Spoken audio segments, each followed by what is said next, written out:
আমরা খুব সকালে বাইরে বেরিয়েছি নতুন কোনো পাখির খোঁজে।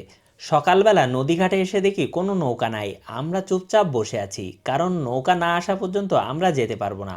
আর আশেপাশে কোনো লোকজনের আনাগোনা নাই। তাই রাফিন ভাই বলল আমরা একটু অপেক্ষা করি, দেখি একটু পরে নৌকা পাওয়া যায় কিনা। আমরা নদীর পাড়ে চুপচাপ বসে আছি। আশেপাশে ছোটোখাটো কিছু পাখি ঘোরাঘুরি করছে। তবে চুপচাপ বসে থেকে ভালো লাগছে না, কারণ এখানে এসেছি নতুন নতুন পাখি দেখার জন্য।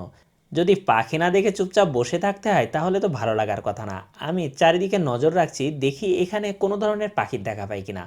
ঘুরতে ঘুরতে হঠাৎ করে ছোট একটা পাখির দেখা পেলাম। এই পাখিগুলো চারিদিকে ঘুরে বেড়াচ্ছে আর পোকা ধরে ধরে খাচ্ছে। আর এই সামনে আছে সেই পাখিটা। এই পানির ধারে পাখিটা ঘুরে ঘুরে বেড়াচ্ছে। আর এই হচ্ছে সেই ছোট্ট সুন্দর পাখিটা। এটা হচ্ছে লিটল রিং প্লোভার, যাকে বলা হয় ছোট নথ জিরিয়া। আর এই পাখিটার চোখটা আমার কাছে অসম্ভব সুন্দর লাগে। এ কারণে অল্প একটু ভিডিও করলাম। সকালবেলা এখনও কুয়াশা কাটেনি, আর আজকে রাজশাহীতে প্রচণ্ড ঠান্ডা। তারপরেও আমরা আজকে বার্ডিং করব আর চারিদিকে নতুন কোনো পাখির খুঁজবো। আর এই ঘুরতে ঘুরতে হঠাৎ করে আরও একটা সুন্দর পাখির দেখা পেয়ে গেছি। এই পাখিটা আমি এখনও পর্যন্ত দেখিনি বা ভিডিও করিনি, আর আজকেই প্রথম দেখলাম।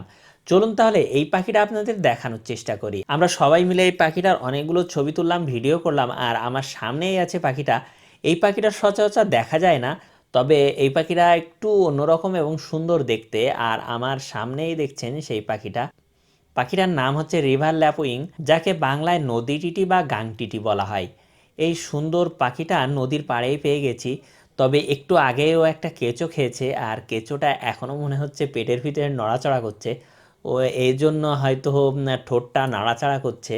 এই পাখিগুলো ছোট ছোট পোকা ধরে ধরে খায়, মাঝে মধ্যে কেঁচোও খায়। কয়েক ধরনের হট্টিটি পাখি বাংলাদেশে দেখা যায়, তার মধ্যে এই পাখিটাও অন্যতম। তবে এর চাইতে আরও একটা সুন্দর হট্টিটি পাখি আছে, আমি এখনও দেখা পাইনি। পরবর্তীতে আপনাদেরকে সেটাও দেখানোর চেষ্টা করব। এই ভিডিওটা কেমন লাগলো অবশ্যই কমেন্ট করে জানাবেন।